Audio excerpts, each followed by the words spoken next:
Live, local. This is Fox 12 Now. Hello, everyone. This is Fox 12 Now. I'm Greg Nibbler. Thanks for joining us. That is our live shot from our ski bowl camera. Taking a look at Mount Hood up there. It is actually it's looking pretty awesome. But what could be lurking in those woods? That's what we're going to be talking about in part here today.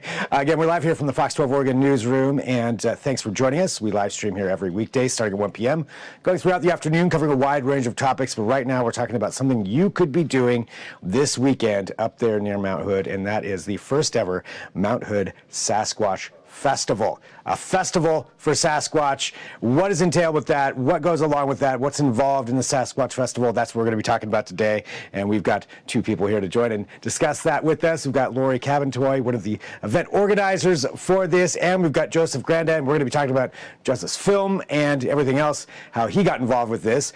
Thank you to both of you for being here today. I think, Lori, to start off, could you let everybody know kind of the origin story, since this is the first one ever of the Mount Hood Sasquatch Festival, and what I guess the idea was behind this to really inspire you to create this?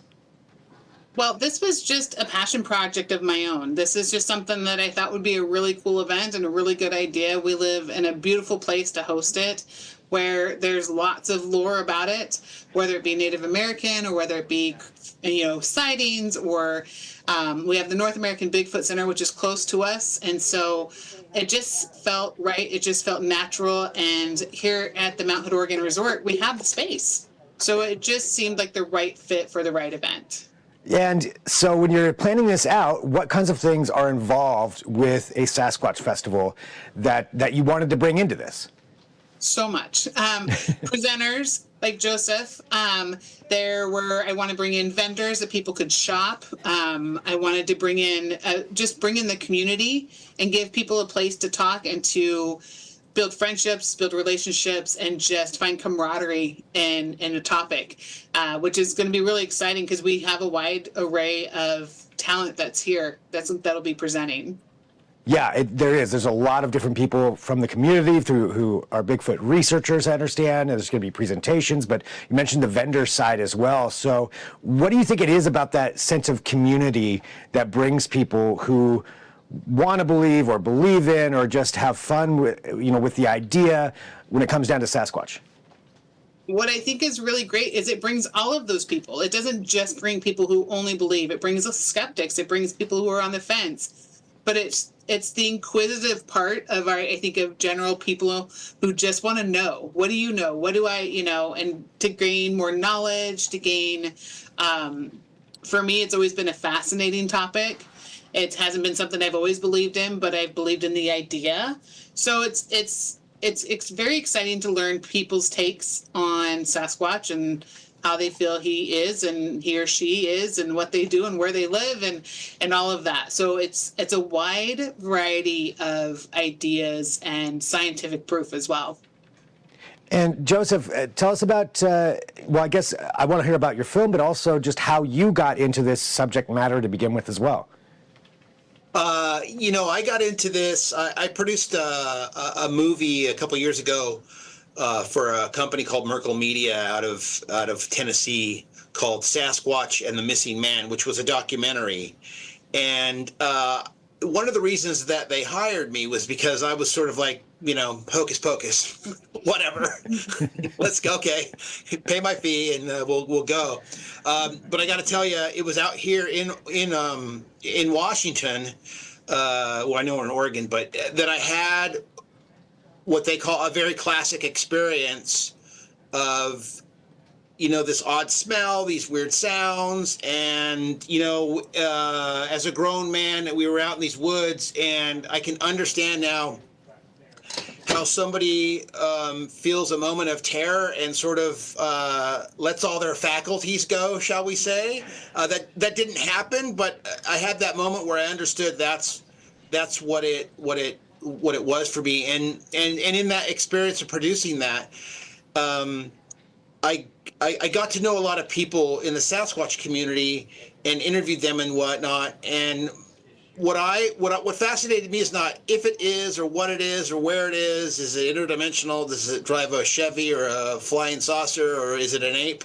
Is the question I wanted to ask with this movie, The Sasqualogist, which is not a documentary, it's a feature film, it's a family film, it's family friendly, is why is culture, what moves men and women to go out and search for this hairy man or thing or whatever?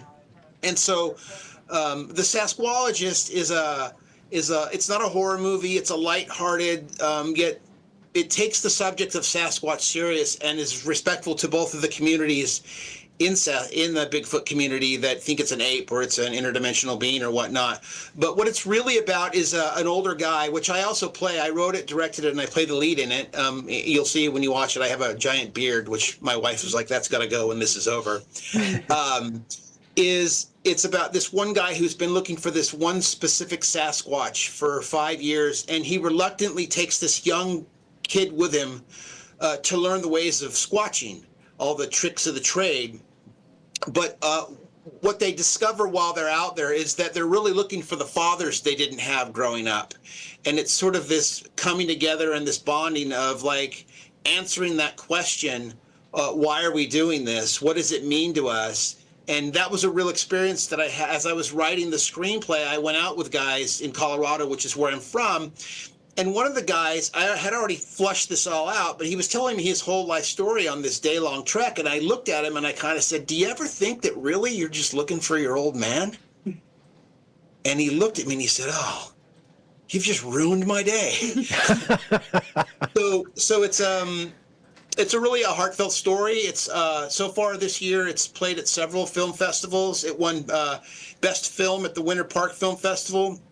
And about a month ago, it won Best Feature Film at the Midwest Weird Fest. So it was weird enough to get in there. I mean, that's congratulations, on Thanks. that, and the fact that it's going to be showing here, at this event. So I guess let me ask you this, for your movie, The Sasqualogist, which, is respectful to everybody on whatever side for the squatching community, as you mentioned. What is it that you would like people to take away from watching this movie if they go there to see this and experience this movie that you've created that's essentially revolves around Sasquatch?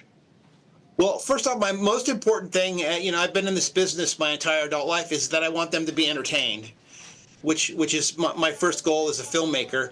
But I think I'd like them to walk away with asking questions of themselves. What is it that draws me to this specific legend? There's been legends throughout history, but what is it about this one?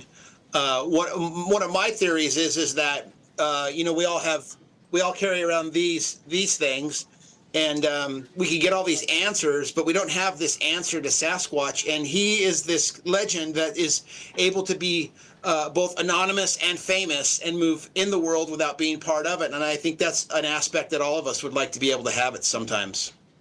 I like that. That's a great analogy, great way to look at it when it comes down to it. Well, for Lori, let me ask you this, for putting this festival on, why do you think it is that Oregon and Mount Hood and the Northwest in general is just such a good place for this kind of community to have an event like the Sasquatch Festival?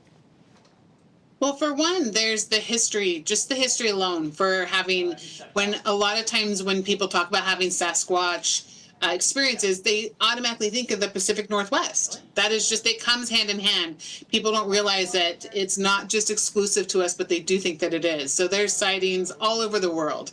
And so it's just a matter of the community. It's almost like rite of passage to talk about it, to have an experience. And so it's a fun thing. It's family oriented. It's the kindest group of people I've ever met.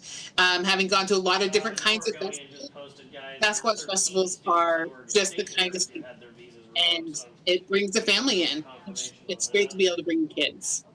Yeah, and to that extent, just to give everybody some more idea too of the event itself, we touched on it, but what are some of the things that people can do? And I know that there is a kid-friendly aspect as well.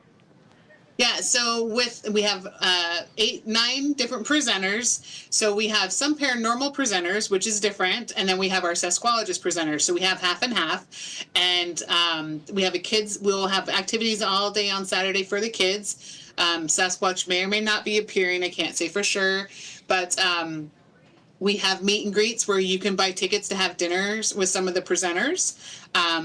Saturday night we'll have kind of like a big party, big barbecue. We've got live music. We'll have a meet and greet and just a town hall, which is where people can come and tell their stories and tell their experiences that they've had, which within our just within the mountain community, I think everyone I've talked to has had an experience.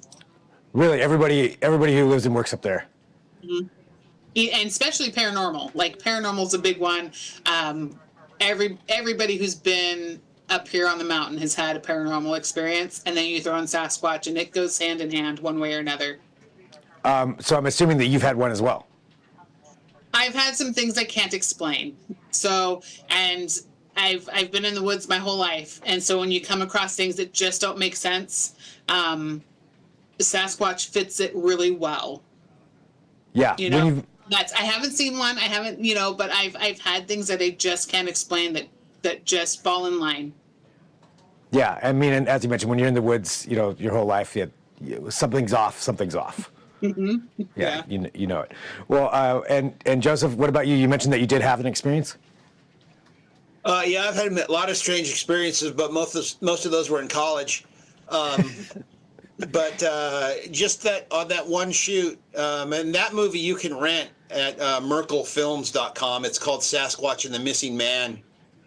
You can stream that right now. It's about the podcaster Wes Germer and his experience. But yeah, we did find an abandoned car there too that night while we were out there. And a year later, after a search party, they did discover this guy's body. His car was left there, hence the Missing Man and the title. So, Yikes. But yeah, that night was it was a real thing because I'm not easily hoaxed. Yeah, I would imagine the industry that you're in, you can spot something like that. Yeah. Pretty easily. Well, both of you, thank you, for joining me here today too to talk about this. I think this is really cool. So this is happening this weekend, April 11th to 13th. Everybody can participate and go there and hang out and celebrate the legend of Sasquatch, and with everything involved too. As you mentioned, so many different ways that people can participate and engage with it. It's just really cool. And thanks, Lori. Congratulations on getting this off the ground. This has been one of your dreams to do this. And Joseph, congratulations on the movie too. And people can check that out here this weekend also. So thanks to both of you for being here. And if they want to watch the trailer for the movie, they can go to my website, which would be easiest because it's hard to spell the Sasqualogist. They just go to josephgranda.com, and you can watch the trailer for the film there, and that will also link you to the main website, and you can find out when it's going to come out this fall. Perfect. All right, well, thank you both for being here. I really, really appreciate it. And for everybody watching, this is Fox 12 Now. We're going to go ahead and take a break. We live stream here throughout the afternoon covering awesome events like this that are happening that you can go check out, or whether it's breaking news as well. So it's all over the board right here for Fox 12 Now. However you found us, thanks for doing so. Don't forget to download the Fox 12 Oregon app. But we'll sign off for right now. Talk to you soon. I'm Greg Nibbler. This is Fox 12 Now. Thank you.